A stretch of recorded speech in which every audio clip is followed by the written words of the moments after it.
All right, we love our games here. So, I mean, people have done this before, but whatever. We're totally going to make it our own right now. And this is news or fake news. So, based on the weekend, Ollie, news or fake news? We already have seen the goal of the year for the CPL. Fake news, calm down. Everyone does this in like week one, every league I watch, some great goal gets scored in the first or second week of games and everyone rushes to proclaim it the goal of the season. Oh, the goal of the season's happened already and it's only week one. Like, no, there's going to be other great goals scored this season. Olszewski could win. You know, it's a great goal, so it'll be a contender, it'll be a nominee for sure, I think, at the end of the season. But let's just wait and see what happens. I think we could see something that tops it. What are you going to see better than that? That is news. Publish it, make it the headline, put it front page. That is the Canadian Premier League goal of the season. The fact that they were playing in a hurricane in Edmonton, incredibly windy conditions, with about 30 seconds left of the game, for him to pop up a difficult cross. Like, it was fired in for him to control the technique, the finish top corner. It had everything. That's the best goal that we've seen. And now this is the start of the fourth season in the Canadian Premier League. Book it. It's over. It's finished. Goal of the season. Enjoy it and frame it and keep on playing it over and over and over again. All right. Well, Olszewski, that was a big goal because that, of course, tied things up for Edmonton. But they did have the opportunity to tie things up, and you can even make the argument, take the lead. That's leading to my next one here. Garrett, Julian Albrecht's botched header is the worst miss in CPL history. News or fake news? I'm going to go fake news, but this might be disputed news. We're going to have to fact check this because Ollie is an encyclopedia, if encyclopedias still existed, of Canadian Premier League knowledge. I was trying to do a deep dive into bad misses, and there's been bad misses by Sergio Camargo and a number of different players. I don't mean to single out Sergio here, but when I was doing my very amateur research and search, then there were some bad misses. So I'm not sure if it's the worst miss. It took effort for Albrecht to miss that chance. I mean, the ball came over. It was easier to score than miss that opportunity. It was a horrible miss.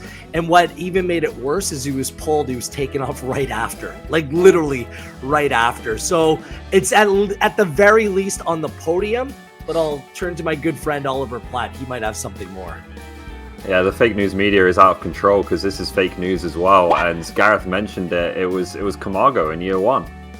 Forge Cavalry. It was the first game they played against each other, I think. The one Pasquosi scored in the last minute to win it for Cavalry. But a few minutes before that, Camargo had one fall at his feet inside the 6-yard box and somehow kind of scuffed it back to the goalkeeper.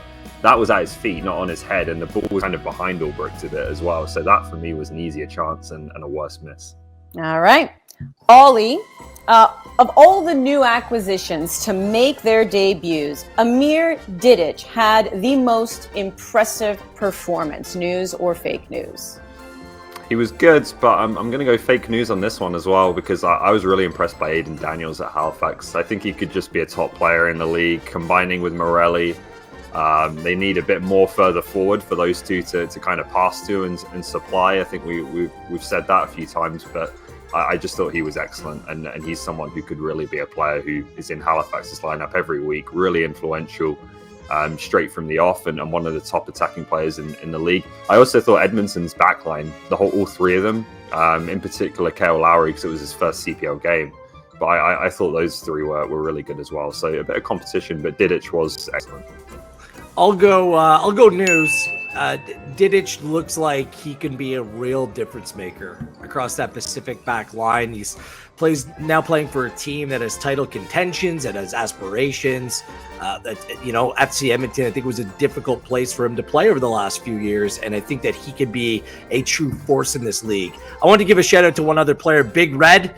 In the Atletico Ottawa midfield, Ollie Bassett was a beast. I don't know how many ball recoveries he had. It seemed like he was everywhere.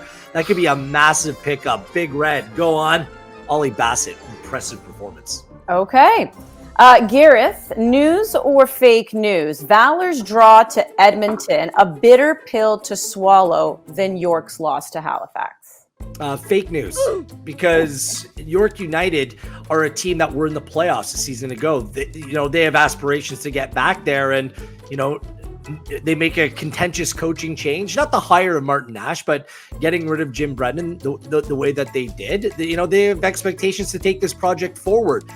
An opening match loss in the first game of the Canadian Premier League, season against a team that won one game away from home last season. It's just not a great start for York United. And I think of all the teams that we saw on the weekend, they're the team that struggled the most, to be fair, York United. So I think that's going to be one for reflection. Obviously, Absy not starting, that was a big loss. Toussaint didn't start, Johnston didn't start, Max Ferrari wasn't available. So there were reasons. This isn't like, doom and gloom for York United, but I think that they would have expected to get off to a much better start. I'm going to say real news on this one. I just look at that York United team, and I don't think that's really going to be that close to what the best 11 for York United is at the end of the season. Like, they were missing a few players. There was a few decisions Martin Nash made, like leaving out Isaiah Johnston, which I think were maybe just to, try some different things in week one, but I can't see him not being in their starting 11. So I think there's more to come from York. Valor, I know they're missing Andrew Jean-Baptiste, which is a massive one, and you can't underestimate it. But other than that, it was a bit more like, the Valor team that ended last season and ended it so strongly. And I just expected more than that from them against an Edmonton team that was, completely new to each other. I know the conditions didn't help, but I thought that was a bit. That's it. Ollie, don't you think you just give him a little bit of a pass because of the windy conditions? Like, the game was completely affected by them. Yeah, I just thought Edmonton did a better job of dealing with them, to be honest with you, particularly in the second half when they had the wind behind them. Valor, for me, there's more to that team than they showed at the weekend. Mm-hmm. All right, well, you've mentioned a couple of these names already. So it's the rookie coaches. News or fake news, Gareth, that the rookie coaches outperformed the veteran?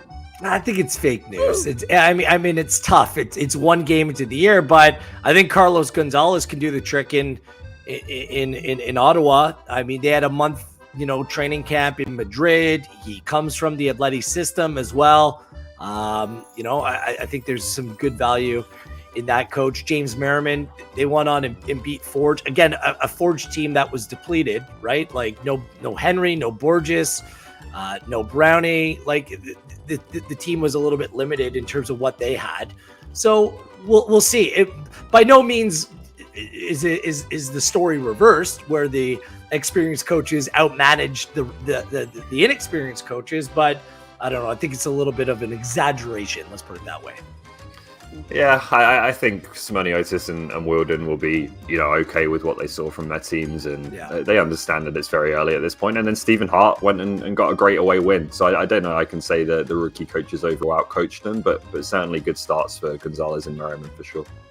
Final one, and I know we brought this up on the broadcast yesterday. So news or fake news? Ollie, Pacific is clearly the team to beat this season. For now, yeah. We'll see what it looks like in a few months' time, because a lot can change in a CPL season. We know that, but this team just looks like a complete team right now. 1 through 11, they've got players that they're not the kids of the league anymore, right? All of these guys are in their mid-20s. They're in their prime years. They're ready to win. They've got the experience of winning a championship under their belt. They've got a coach who has been there and seen that and seen what it took to build that team up right from 2019, from day one to get to a title.